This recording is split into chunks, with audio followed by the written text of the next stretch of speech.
Okay, I've got everybody. I've got it on. Okay, got everybody? I do. Okay. Okay, I'm gonna go Cut. away screen. Okay.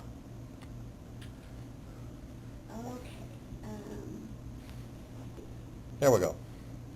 Today is August the 3rd, and it's in, 2006. A long time since World War II. And today we have a real veteran of World War II, Willard Sandstead from New Raymer, Colorado. Willard, Colorado. Willard, Colorado. Huh? Yeah, Willard. Willard, I was looking at your return address. Okay. From Willard, Colorado. And he's going to tell us about his experiences in World War II. He had a very brief training period and then was immediately sent overseas and spent a long time, and he's going to tell us about it. For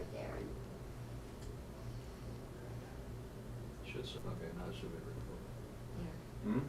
To have you here, and we're interested in hearing your story. So tell us your name. Willard W. Sandstead. Okay, and where do you live? I live here in Sterling now, yes. I live here, but I was raised out of Willard. Willard, I Colorado. was born in Willard, Colorado. Yeah. And tell us about, how old were you when you entered the service? I was about 26. 26. 26, and we were, I used to go to Chicago with the sheep, and we were loading sheep out at Willard there, and I got a call and said if I wanted to get in the Air Corps, I had to be in town by 12.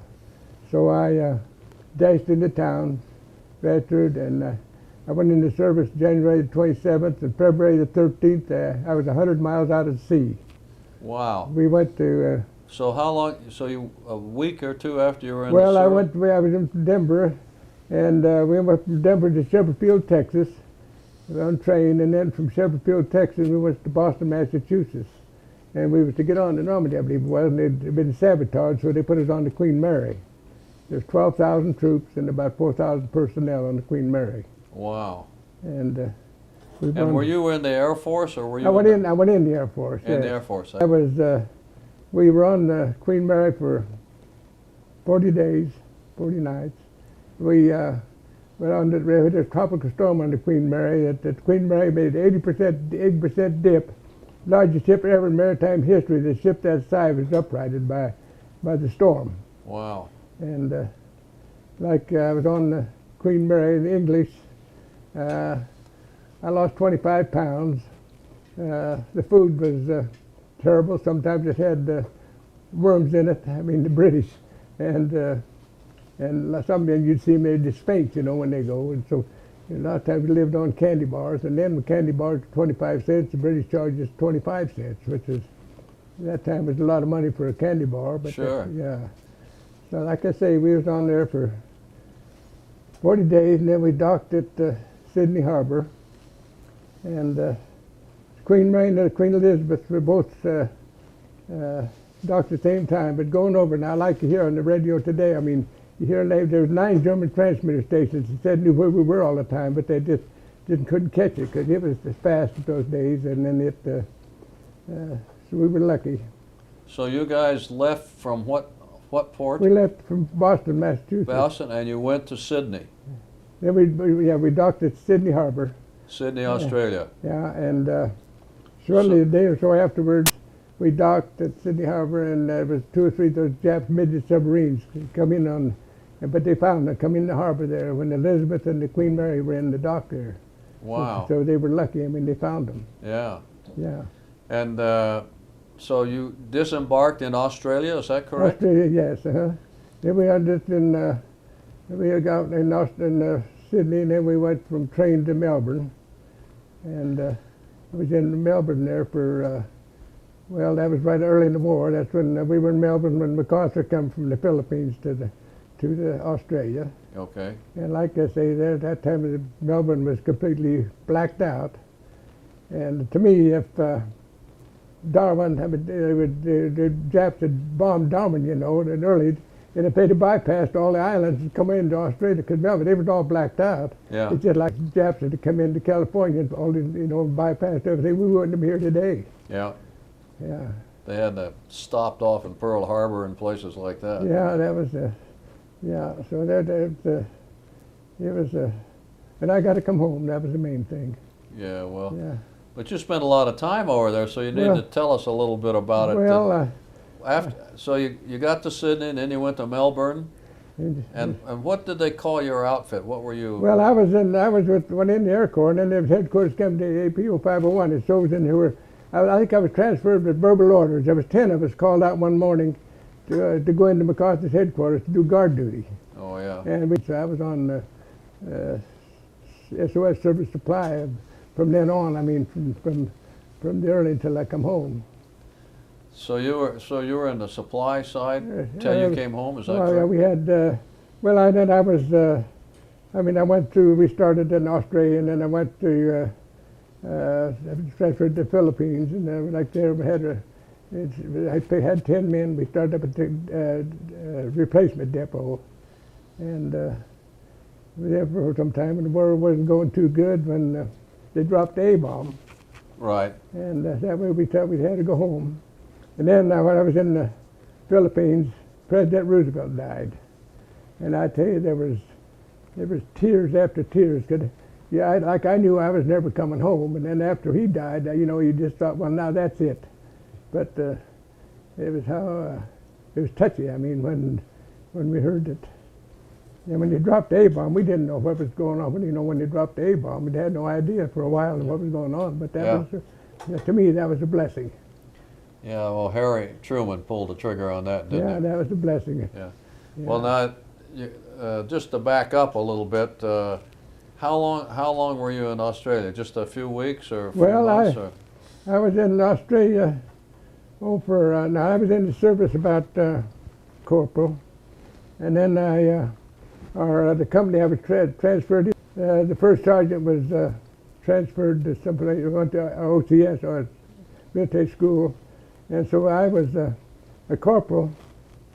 And the company commander called me in one day, and he said, "I want you to come in for the inspection." And I thought I had a detail, and I thought, in the Army. So I got my men all cleaned up and come in. I said, "Sir, we're ready for inspection." And he said, "No, I mean just you." And I said, "Okay." And he said, "You're going to be my next first sergeant." I was a corporal. He jumped you right up there. Huh? And Colonel LaRue, he was a full colonel, and he come out, and he was there that day, and he said, "Well, you can't promote him from corporal to first. You have to go week by week." So I was a corporal, and as a staff sergeant, and then as a tech, and then I think I went to first. And that's what you're wearing on your sleeve. That's right. I'm a first sergeant now. Yeah, First I sergeant. was. I mean, yeah, Yeah, sure. yeah. That's a And good. did you remain a first sergeant then all the rest of the time? Yeah, I was in the service a little over a year, Yeah. and I was a first sergeant. So I mean, Wow. that was no basic training, no nothing. I mean, so I was. I mean, I was lucky, I guess you might say. I Well, they mean, must have picked a good guy, is well, what they did. I didn't know. I mean, they called me in and said that you're going to be next first sergeant, and that was it. So when you made first sergeant and the colonel appointed you, what were your duties? What did you? First sergeant, you got your company. You're responsible for like in the morning. You got your morning reports, and you got sick call, and you got you're responsible for wearing your rations and it's just all service records, and it's all record keeping and everything. I mean, it's just And how many men did you have in your company, well. roughly? In the company, the first one in, there's probably only maybe 150, I think, maybe when I first went into the MacArthur's headquarters. I don't think it's over that, about 150. And this was at MacArthur's headquarters? Yeah, You were doing all MacArthur. this? And I did have one picture I like to have. You didn't take many pictures of MacArthur, but it did show him going into the office there in Melbourne. Uh-huh. So, like I said, I did guard duty there, and then we moved to Brisbane, and there we had, I don't know how many, 16 or 18 platoons that we had, like I say, for rations and quarters, and then from. Well, was that MacArthur's headquarters moving, or was that? No, it was. We was going along with MacArthur. He was going like we were. He was going forward, and he was. So we went to Brisbane, and then When in Brisbane, I was a first sergeant, and there was the first sergeant in New Guinea wanted to be transferred to the States for health reasons. I mean, to Australia, and so then they just told me that's when I was transferred to New Guinea. New Guinea? New Guinea, and when I went to New Guinea, I went by boat and boat and I got to Port Moresby to go over the hump into New Guinea. I had my choice, either go over the hump by 30 minutes or go by water by 6 weeks. And I thought, well, I'll take the 30 minutes. And I went out there 3 times. I mean, before they got out one time, I went out to Japton and back, and then the second time they hit in their pocket. And anyhow, the third time, and my company then that I went into service with was running the airport there at Port Moresby. But of course, I hadn't seen them any all that time. So we flew over the hump, and there was a colored boy in there.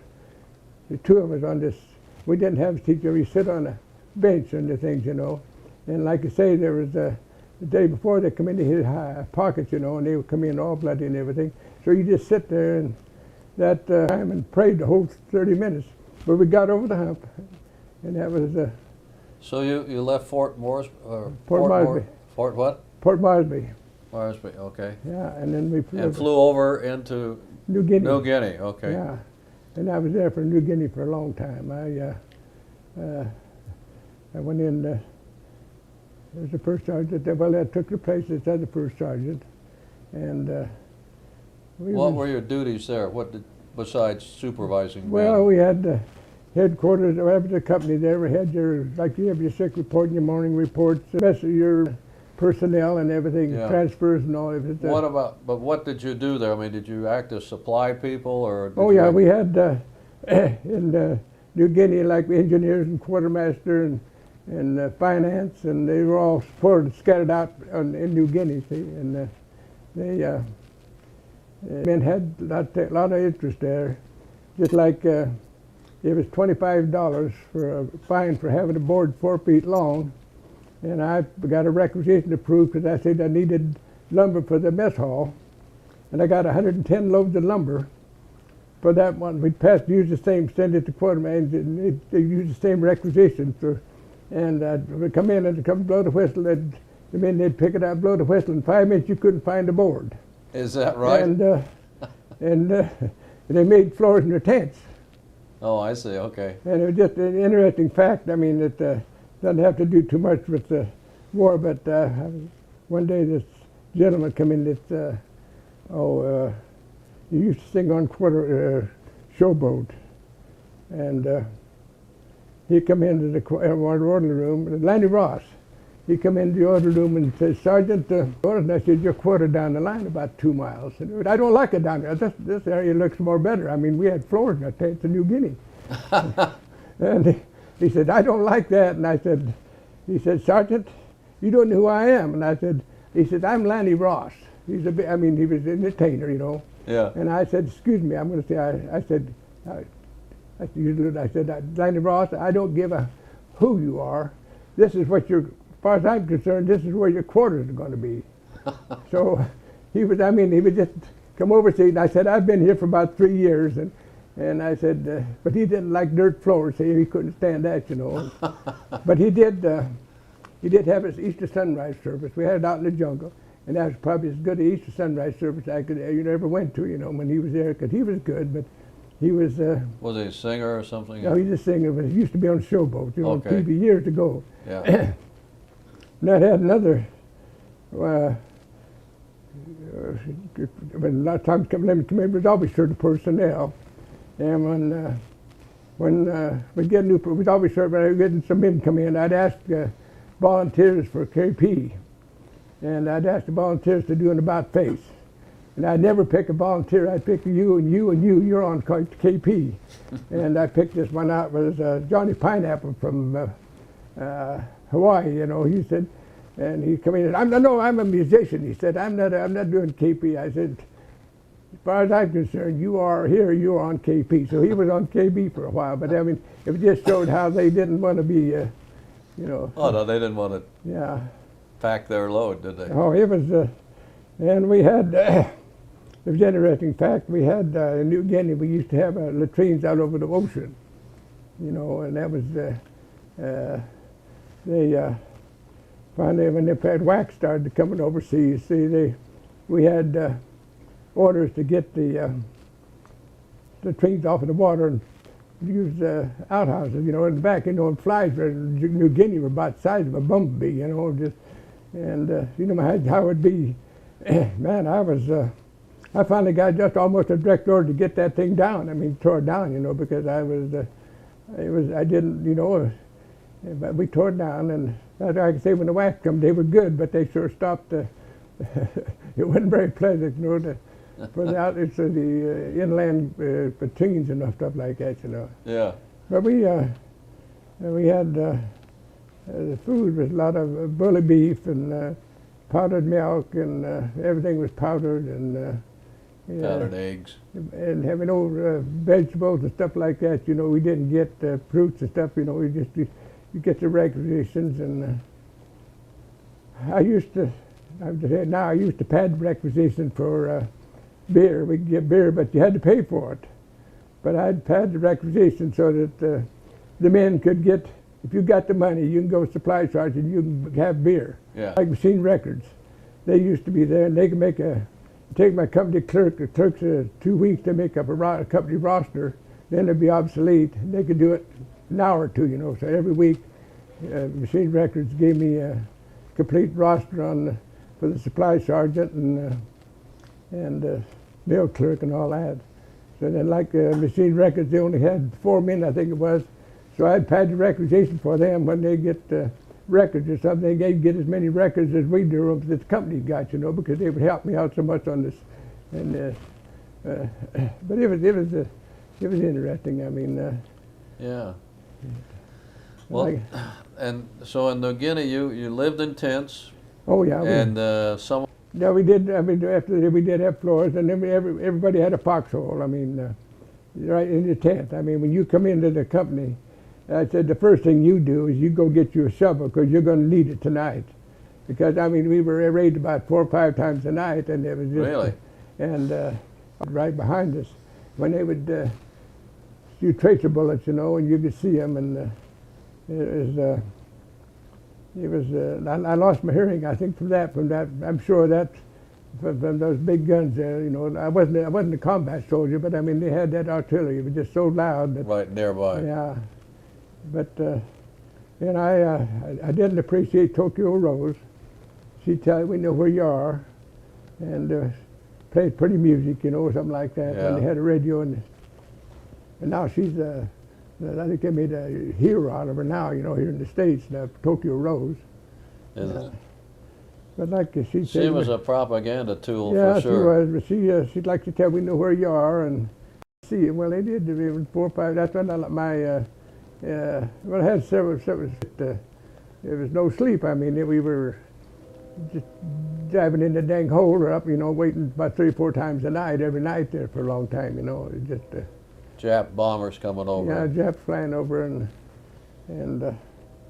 so then but then, like I said, I went to New Guinea. I come home for furlough for 6 weeks, I think it was. Then I went back, and they When you came home for furlough, you flew back. yeah. Okay. But Well, back. yeah, I flew back. Yeah. And I come home on a boat. I mean, when I was discharged, I did come home on a boat. But I was, it was a long time ago, and it was, like I say, I was just lucky. I had was in the service there, I had Staff Sergeant Henry. Wherever I'd go, I'd have him transferred. And he'd say, "Damn you, Sandy, I was about to get a promotion." But like I told Hank afterwards, Hank, I said, maybe you wouldn't have come. We're both coming home, so we were lucky. But he was with me the whole time. Wherever I'd go, I'd have him transferred. So Oh, good. he was, and he's still alive, and he's in Virginia. We had contact on that. And he comes out to visit me, just like my company commanders come out to visit us 2 or 3 times. Just like he come out the first time he come out, I told my wife, I told Royal, I said, I'm busy. I don't have time for salesmen. I said, if any salesmen come down, you tell them I'm busy. Well, here comes my company commander in uniform, you know, Major Samo. And golly, she told him that, well, if you want to see Willard, he's out there around the grange someplace. And golly, here was Major, she didn't know who he was, and he'd come out, and well, I was just tickled to death, you know, to see. He Oh, was, of course. He was a great, I mean, he could discipline a man more than anything. I mean, easiest and the quickest anybody I ever heard of. But I could say, like the first time, maybe when I was first sergeant, you know, I had no military training, and had a good line of men lined up come in, and I'd say, now you fellows do this or that. And they come in, Major Samo said, Sergeant, don't you think those men are old enough you can call them men? You know, you know, he told me. Step up, huh? Yeah, but I mean, you know, they were men, and I called them fellows, you know, and I just, you know, but that was, so it was, and as first sergeant, you have a lot of authority. I mean, you don't have to, you just, and I shouldn't say this, but maybe, like one night we had, I think you better censor this maybe, but I'll tell you. Okay, that's We all right. had Lieutenant Sadoff. He was, I think he's one of these 90-day wonders, you know, and he's supposed to censor the mail. And he wouldn't get the mail censored, and he'd say, now, Sergeant, I want you to help me. And I said, that isn't my job, Lieutenant. That's your job to censor that mail. It's going to be censored before you leave this tent. And he was, everybody hated his, I say, guts.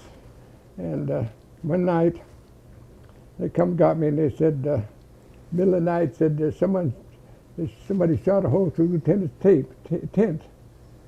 So of course, we had to have an inspection. And we went around, and of course, we didn't find anybody. And in the Philippines, I run into this sergeant, and there's 5 of them. I said, Sergeant, you know, you could have killed that lieutenant.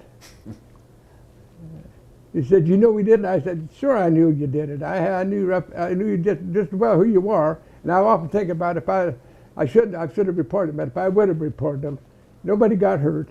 He was transferred that next morning while he was gone. But the thing is, I should have reported that, but I didn't. I mean, because they were drunk. They'd been drinking jungle juice, you know, and when I went to inspection, boy, they were just all sound asleep, you know. Yeah. But the lieutenant, he was, everybody just hated him. He was just a person you couldn't talk to, you know. Not a good leader. Yeah. And one morning, payday and mail call, that's important in the service, payday. And one morning about 1 o'clock or 2 o'clock, they come to my tent and told me, Sergeant, we're not going to get paid tomorrow.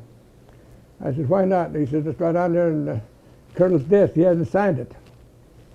And that made me mad. And so I called up, and he said, he's in bed. I said, you get him out of bed. So they got him out, and I told him, I said, he hasn't signed that payroll. We're not going to get paid tomorrow. The payroll needs to be signed. And he said, something about it. It's my fault. And I said, now, I shouldn't have, but I said, now, goddamn, Lieutenant, it is your fault, or Colonel, whoever it was. And he said, you don't, Sergeant, you don't mean, you know. So I was right. I mean, I shouldn't have said it, but I did. But I mean, but he did get the payroll signed, so we did get paid. But it wouldn't have been if I hadn't got him out of bed about 2 in the morning to Sign things up, huh? Oh yeah, it was. But like I say, paid on mail call. That was pretty important. Sure. It Big was morale thing. Yeah, and we had a lot of times there where, you know, you didn't salute the officers. There's snipers in the trees, you know, the stupid Japs. They were, and like I had during the latter part of the war, they sent a bunch of illiterates from Pennsylvania overseas, and they had this one. He was a corporal, but I'd read his mail for him, and his wife was wanting money. Well, I told him, I said, Corporal, you're sending all that money home. So I said, what we're going to do, I had bonds put out. I had his money. I said, you just have enough for your cigarettes and what's left. The rest of it, when you get out of the service, you're going to have some money. So he did. When he got out, he did have some bonds. But his wife might have got it, but otherwise he wouldn't have had it. Yeah. And then, like I was telling you about the illiterates, the mess sergeants, you know, come down to illiterates. You know, that was to me. I just couldn't see how I called the person that I did up that diamond guy. I was mad to him, and I, like I said, I told her, I said, how do you expect me to run a company down here, the illiterate mess sergeant? And I looked up at my desk, and there was the staff sergeant standing there looking right at me. But I told him, I said, I apologize, Sergeant, but I just could be a mess sergeant, you know. But he's one of the best ones I ever had. Is that and right? Illiterate.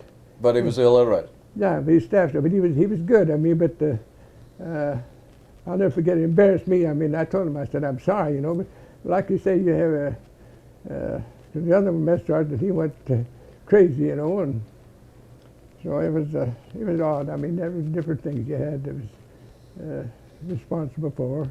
Like if you, like on the train deal out over the water, you go out and you took a big one, this big old 6x6, and you back it out there in the salt water, and it just ruined the transmission of that truck and everything, you know.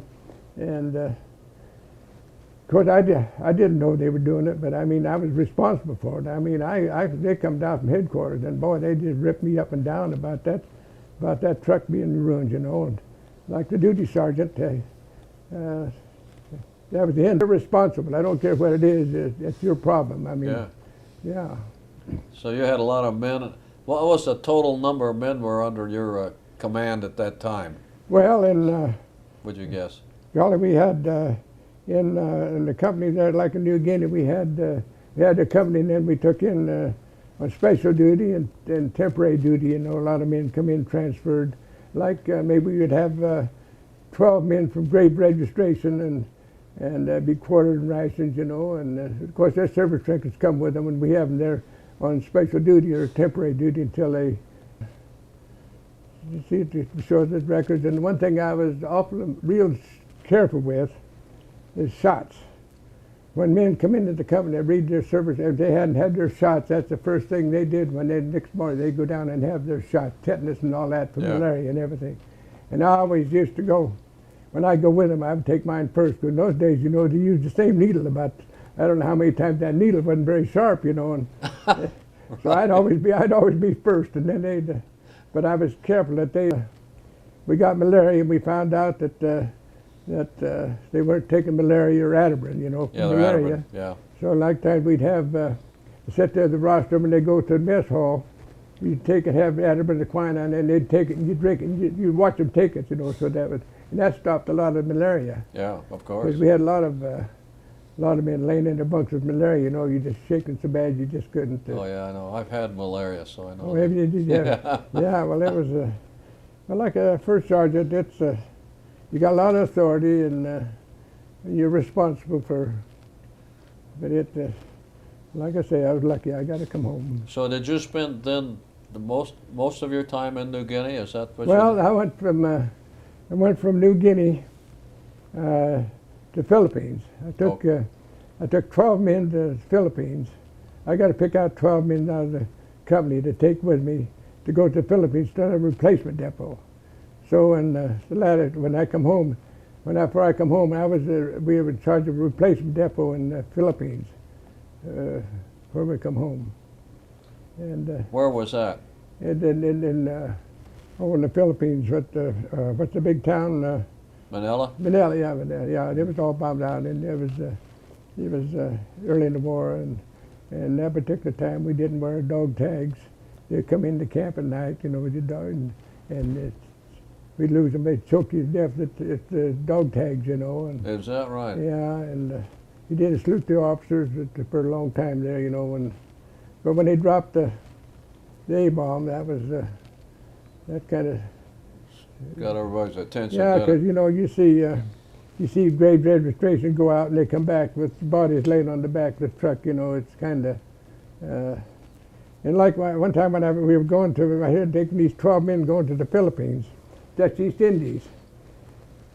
That's all coral reef, you know, and the Japs had little holes that are about the size of $1 where they could crawl in, you know, nobody else couldn't, no normal man couldn't get in. And one night they come in and they on radar, and they strapped and bombed the quarter area where the men were. And then they just, I don't know how many hundreds of men were strapped, and they just party apart on trees and everything where they come in. And the next night, we were at a show. And dang Japs come in on a plane, and they just come over. I bet you just over where we were laying and watching the show, you know. Yeah. If they'd have dropped the bomb or strapped us in, they'd have got us off. But I got up and I was running. I was going to run to the ocean. I was going to get in the ocean. I mean, get in the water. Maybe that'd be help, you know. And I can remember my army buddy said, "Wait for me, Sandy. Wait for me." And I can remember running one of these wild hogs, you know, one of these boars with those spiked teeth on. Yeah. He was just as scared as we were, I guess. But that was, yeah, that was. We were lucky. I mean, they didn't. So we got to come home. Yeah. So you came home from the Philippines Come home to the Philippines. right yeah. after After they dropped the A-bomb. They dropped the A-bomb. I got home come shortly after that. Yeah. But you'd been you had been overseas. 43. Well, I spent 44 months in the service, and 43 months and 7 days overseas. Wow. I mean, I spent. Well, I got about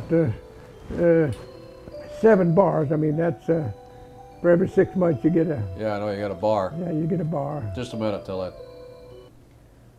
If a man come in the order room and lied to me, and I found out he was lying and stealing, I would transfer him up just as far north as I could transfer him. And they knew that, so that kind of helped a little bit, you know, when they come in. But like I run into one of these characters that I knew he was stealing cigarettes.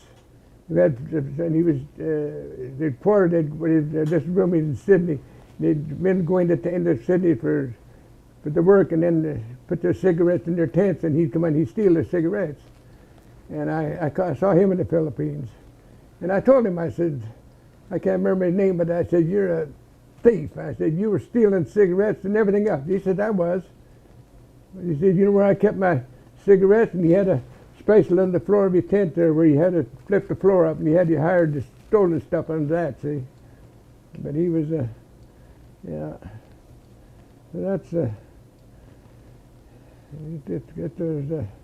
I got to come home. That was the main thing. I mean. Well, you did a great job. Yeah. Let me ask you about. So you know, in our outline, we ask about basic training, but you never had basic training. Never you had. were gone. I never had basic. I was in the Army 12 days, and the ship. That's what made me so mad. Yeah. You know, we was docked in not in Brazil, but Rio de Real. Uh-huh. And there was 10,000 troops on the Queen Mary, and I was in the Air Corps, and we was in the 11th compartment, way down U compartment, right next to the sea portholes, you know. And this tanker come up, was putting fuel in, and he so it had a bottle. I don't know what it had. Looked like it had coral or something in it. $3. So we bought that bottle for $3. And he had another bottle. We drank that, and he come back in and said, $3. So we bought the second bottle. And then about the third bottle, he said $3, and we grabbed it. And there was 5 of us. I was on the latrine detail then for fouling up, you know, and that's what I was.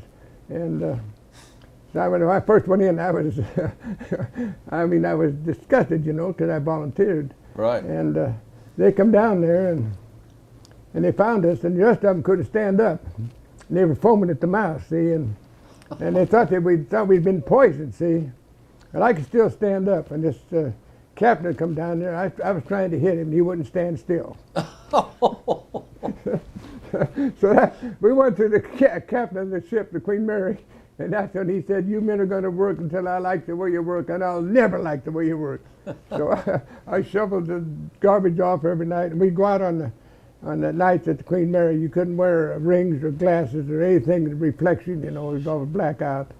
And so we shoveled all that garbage off every night. And then during the day, there was 5 of us on that. We had to pick up bottles on all decks, all promenade decks, all day long, go around picking up trash and bottles.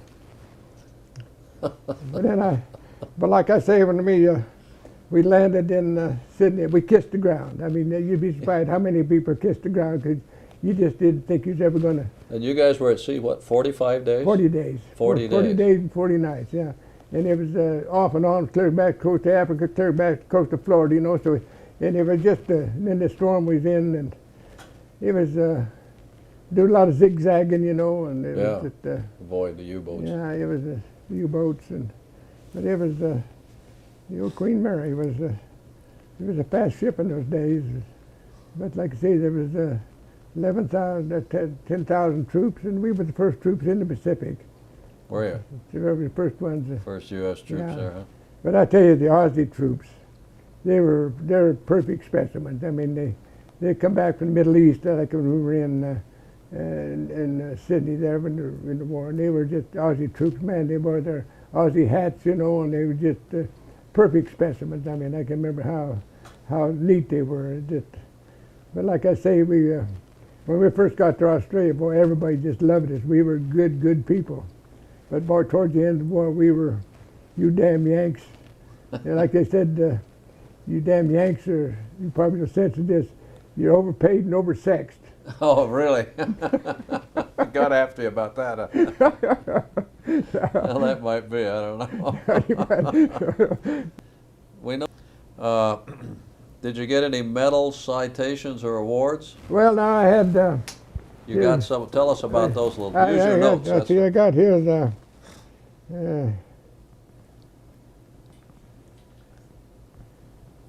Sometime it tells here someplace where. Tells what my they took off my. I was gonna take a little time here to find out where I was what I had. I think it's in the letter here. Excuse me, if I have this. Yeah, that's right. Take your time. Take your time. There was a letter. Oh, there. Let's see. Yeah, this one right here. Thank you. Yeah, they took them off, and I gotta say this.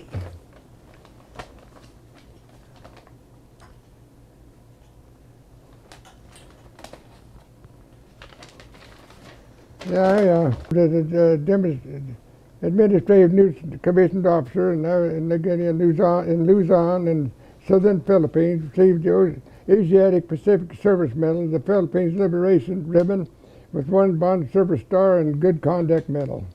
I think that's about it. I think. So you got service area awards and. Yeah. I got the. And you got good conduct after you learned how to shovel garbage. Well, after I got overseas, I settled down. I mean, I was. Sure. But you know, after we landed again, and I was doing my job evidently because I was. Yeah. They made me They loved you. Made me a first sergeant, and Yeah. so I was. But like I say, when I first went in, you know, you volunteer, and then Right. no basic, no nothing, and golly, they issued those M1s when we got on the Queen Mary, and they cleaned them. We had to clean them all up, you know. And like I said, when you men go off, and I wish I had, if I could have found it, we had a Queen Mary paper that they put out that told about when, like when there was 20,000 miles on the Queen Mary, and then when you men get off, you're going this and that and that and that, you know. And we had our M1s, and that's one thing you slept with, your life jacket and your M1. Kept them with you. That's 2 things you slept with and you kept all the time. Nobody, I mean, when you had your, because I mean, that was you just figured that was it, you know. Yeah. Did they have you stacked in those bunks, you know? Oh, yeah, one we on top? was in hammocks. Yeah, Put on on hammocks. in Oh, yeah. Hammocks, like the first time I went on AP, we got probably about the first night or two, some lieutenant come down through the area, and he said, now let's have it quiet in here. And I said, I got something smart, and I said, well, he's gone now. You can go ahead and don't pay attention to what he said. And he was right under my hammock. He said, what'd you say? I told him, I said, I thought you'd gone. That's when he put me on. So he put me on latrine duty then, see. Oh, Yeah.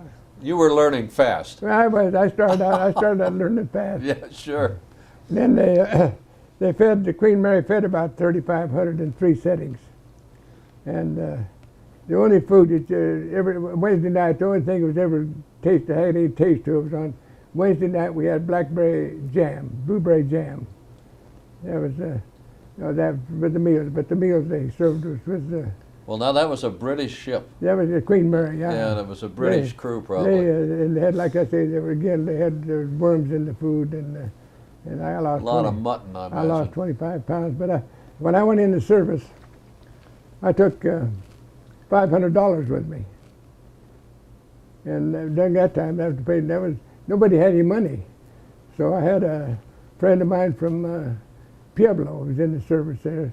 He took care of my money, and he would loan it out for 10% interest in those days. That was pretty good interest. Yeah, right. And then he'd take rings and watches for collateral.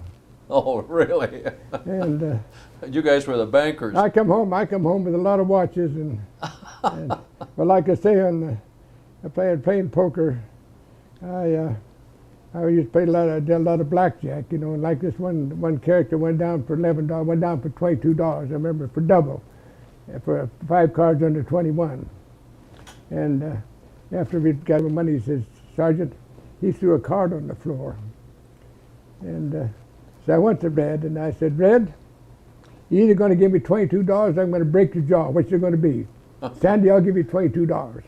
So he was cheating, you know. You have a bunch of men doing blackjack, you couldn't tell. But like my buddy, he was watching them, and he said, "Yeah." So that was.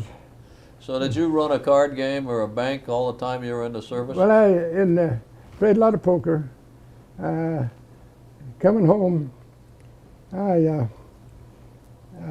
think I won about 5,000 coming home. And one day I was playing. It was no limit, and I had a double ace high draw for royal flush, ace joker, 1 card draw, and this party was raising the bids. He had a jack high straight flush, and man, I drew 1 card and I made a royal flush, ace high flush, Killed him. and he had a jack high straight flush, pat. Yeah, right. And so I said, "Sergeant," I said, "count your money." And boy, he was just tickled to death. He just put it all on the table, and I said, and I told him, and he said, "I'll never play poker again." I broke him. I mean, but it was, yeah, money didn't mean anything. I mean, you weren't going to, you weren't going home anyhow, so why not, just Work, yeah. Yeah, I had a feeling you had. You just, because I didn't think I was coming home really until, it just.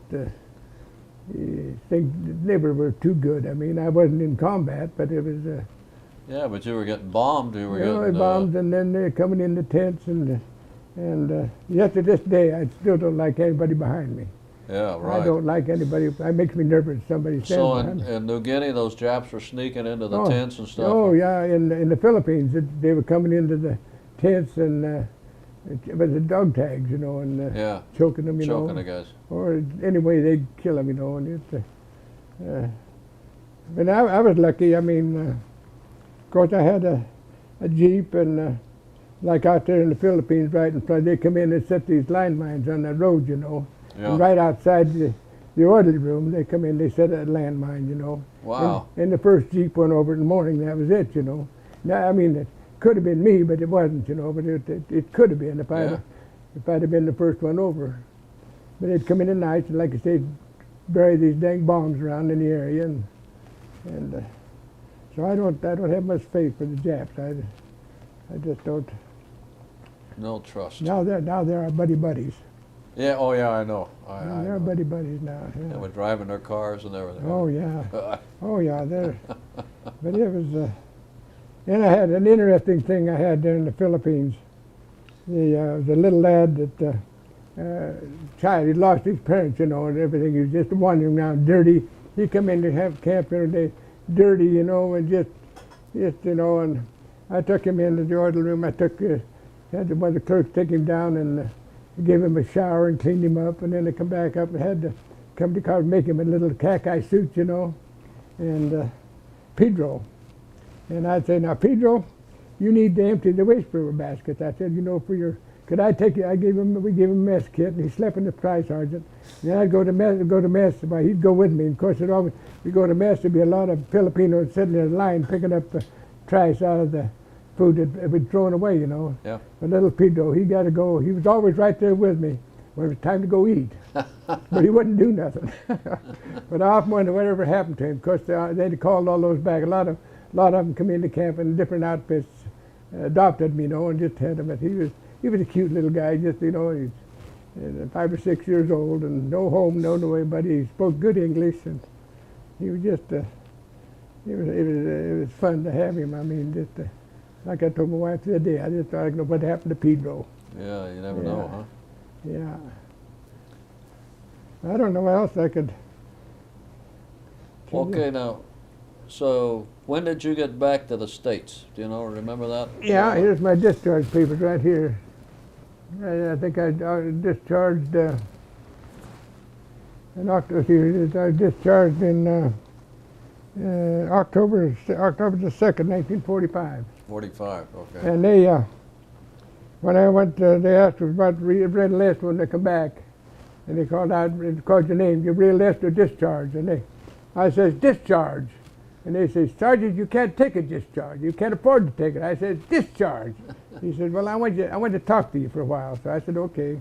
So I went back into where the officer was, and I told him, well, how long have you gone to your assignment in the United States? I said, I've been out of the country for so long. I said, how long will you, I'll be sure I get to stay in the States if I stay in the service? He said, we're going to you 6 months. And I said, that's enough. I said, discharge. So yeah, that's when I got out of the service. That was it, huh? That was it. Well, then you got out of the service. Where were you discharged? What? In Denver. In Denver. Oh, In Denver, okay. yeah, in Denver. And So- then my orders, they said, my orders were mixed up. I mean, they said afterward, like they shipped me overseas like that. They fouled up some way or another. They had to, and they said I was they made a mistake, and they sure did. I mean, been in the Army 12 days, and Yeah, that isn't real. well, yeah, that was. So, like I said, I wasn't happy when I first went in. I mean, I volunteered, and I wouldn't have had to gone. Like I said, we had sheep and cattle and hogs, and I was busy, farming. I could have got Deferment, yeah. probably I would have got it if I wanted to, but I wasn't going to stay home. And just like my mother, there was 4 of us in the service. I had 2 brothers and myself and a sister. And my mother said, if my family gets home, we're not going to work on the 4th of July. We are going to celebrate. I guess. And just like when I went overseas, I was gone, but they didn't hear from me for 2 or 3 months. See, I mean, no Sure. way to communicate.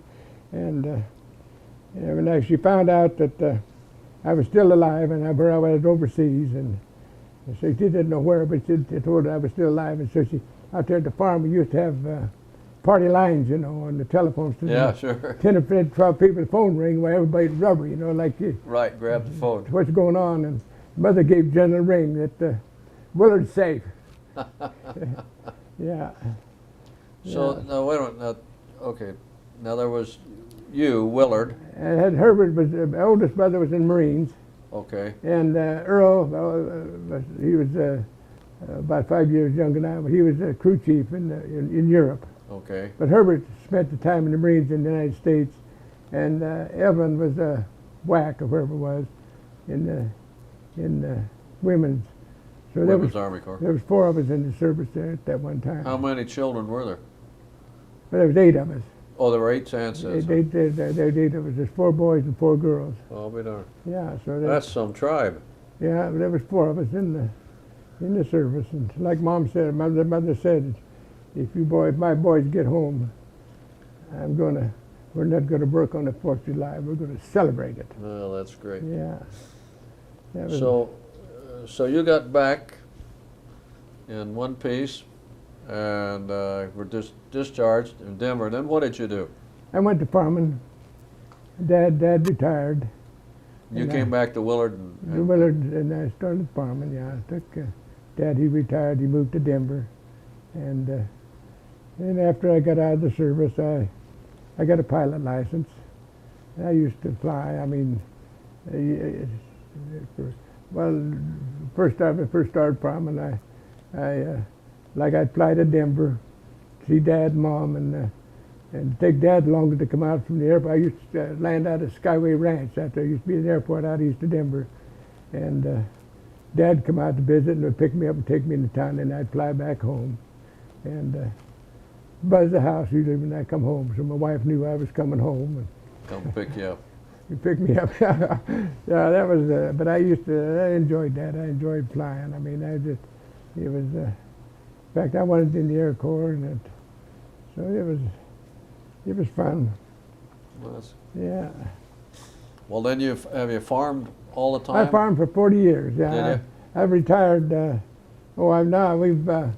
we go to Florida in the wintertime. Last year, when it was our 30th winter, we go to Florida. We spent 6 months here and 6 months in Florida. And it's just like, it's been 30 years now we have a beautiful condo in Cape Coral, Florida. We're on a big 30 or 300-foot canal, and it's ground floor and a beautiful swimming pool. I mean, it's 6 of us in the association, and we've been doing that for 30 years. Well, that's pretty good shape. Well, I mean, you know, for 6 months. But it starts to get cold here, we head for Florida. When it starts getting hot there, we come to Colorado. Yeah, and we've been driving. But someday, like my daughter said the other day, but my wife had two strokes here in the last year, and she's slowly coming back. I mean, but it's slow, so it'll be.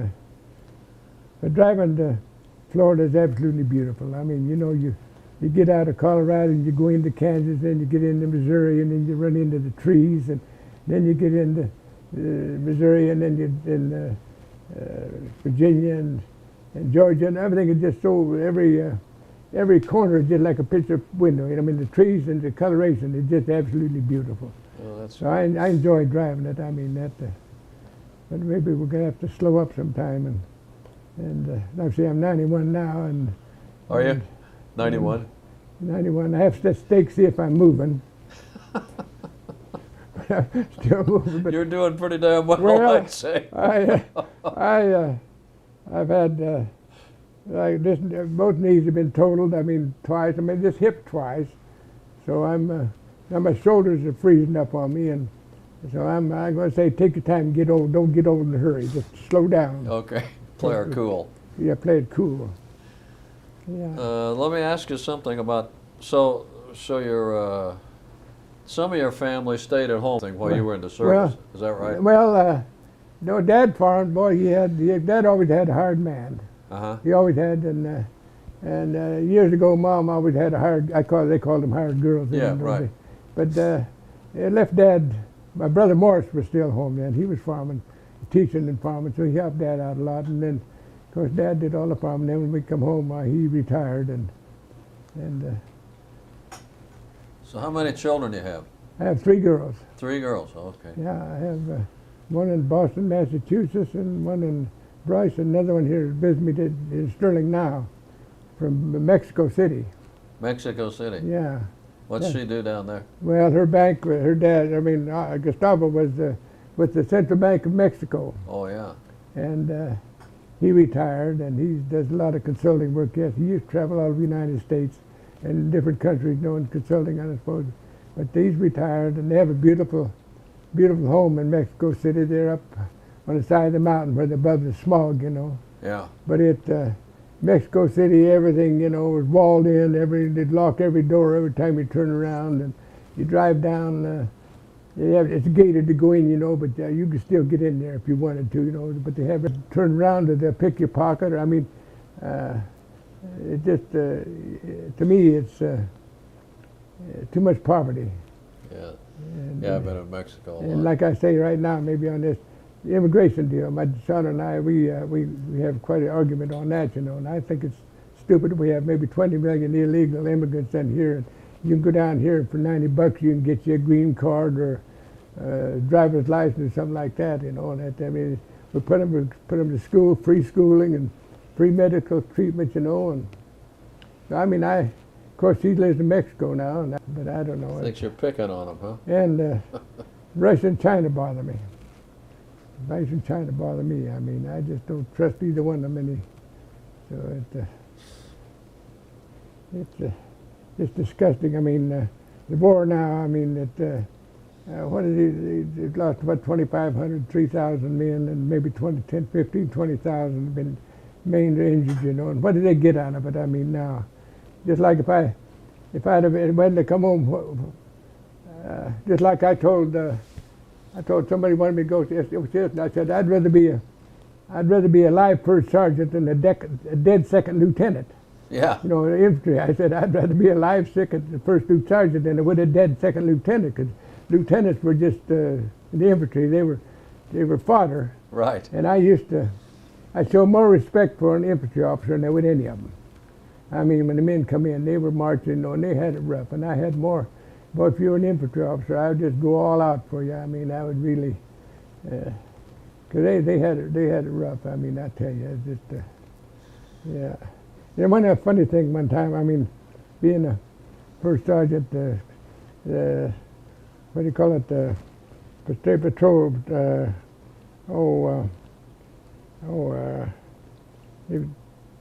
I can't think of the military police. I call MP? it. No, Or SP? But anyhow, they drove down to the company one day, and they parked a Jeep outside mine. And this second lieutenant come in, 90-day wonder come in, you know, and his sergeant showed me the door. He said, I need transportation down to headquarters. And I said, Lieutenant, we don't have transportation. If you want transportation, you go out there and just catch a truck or Jeep, they'll take you down. No, I need it. You know. So I said, okay, you take my Jeep. The MPs brought in their Jeep, see, they parked it out beside mine. So I said, you take my Jeep, that MP's Jeep. So he took it, you know. The MPs come back and he said, where's my Jeep? And I said, oh my golly, I said, they must have taken yours instead of mine. Tell us how you met your wife and what happened to your Well, wife. And I used to do a lot of refereeing okay. years ago. I used to referee girls basketball and